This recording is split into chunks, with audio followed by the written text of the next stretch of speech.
Friends, welcome back to Ananya sewing mission. మీకు ఇంతకుముందు వీడియోలో డిజైన్ సెట్టింగ్స్ ఎలా చేసుకోవాలి అంటే మీకు సెట్టింగ్స్ ఎలా చేసుకుంటే డిజైన్ ఎలా వస్తుందని చూపించాం. ఇప్పుడు డిజైన్ వేసిన తర్వాత మీకు ఫినిషింగ్ ఎట్లుంటుంది, డిజైన్ ఎట్లుంటుంది అనేది ఈ వీడియోలో మీకు చూపిస్తాం. రండి. ఓకే, ఇప్పుడు చూడండి, మనం 2 కలర్స్ సెట్ చేసుకున్నాం కదా. ఫస్ట్ కలర్ అనేది అయిపోయింది. నెక్స్ట్ సెకండ్ కలర్ గ్రీన్ అనేది స్టార్ట్ అయ్యి మనం గ్రీన్ అనేది కలర్ది స్టిచ్చింగ్ చేస్తాం. నెక్స్ట్ మనం మళ్ళీ ఎక్కడ వేరే కలర్ కావాలో మళ్ళీ ఆగి మళ్ళీ ఈ కలర్ తీసుకొని మళ్ళీ స్టిచ్ చేస్తాం. అంటే ఆటోమేటిక్ చేంజ్ అవుతూ ఉంటుంది. ఎందుకంటే మనం ఇక్కడ చూడండి, మన పెట్టుడు ఆప్షన్ ఆటోమేటిక్ పెట్టినాం. మాన్యువల్ పెడితే ఒక్కసారి ఏ కలర్ అయితే స్టిక్ చేసి ఆ కలర్ వరకు ఆగిపోతుంది. నెక్స్ట్ కలర్ కోసం మళ్ళీ నొక్కాలి. మనం ఆటోమేటిక్ పెట్టేది ఏంటంటే మనకు ఆ కలర్ అయిపోయిన తర్వాత నెక్స్ట్ కలర్ ఆటోమేటిక్ అదే తీసుకొని అది ఏడ ప్లేస్ కావాలో అక్కడ స్టిక్ చేసుకుంటుంది.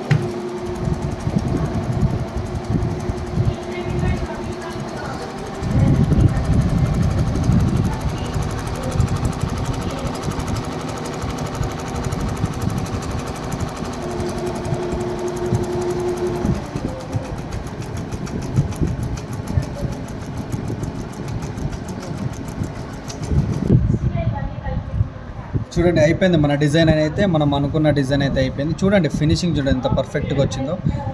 ఓకేనా? ఇది చూడండి, చూశారు కదా. ఇవాళ వేసిన మనం 2 నీడిల్స్తోనే 2 థ్రెడ్స్తోనే డిజైన్ వేసినాం రోజ్. ఓకేనా? మీకు ఒకసారి వీడియో చూస్తే అర్థం కాదు, కాకపోతే కొంచెం అవగాహన వస్తుంది.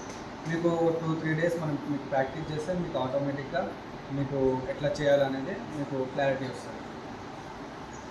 ఓకే ఫ్రెండ్స్, ఈ వీడియో మీకు నచ్చింది అనుకుంటున్నా. మీకు ఇంకా ఏమన్నా వీడియోస్లో డౌట్స్ ఉంటే డిస్క్రిప్షన్లో కామెంట్ చేయండి. ఈ కామెంట్స్ని బట్టే మేము ఇంకా నెక్స్ట్ వీడియోస్ ఎలా చేయాలి, దేని గురించి చెప్పాలి అనేది మాకు ఆలోచన వస్తుంది. దాన్ని బట్టి మేము వీడియోస్ చెప్తాం. ఓకేనా ఫ్రెండ్స్? ఈ వీడియోకి కొంచెం ఒక లైక్, షేర్, సబ్స్క్రైబ్ చేసుకోండి అండ్ సపోర్ట్ చేయండి.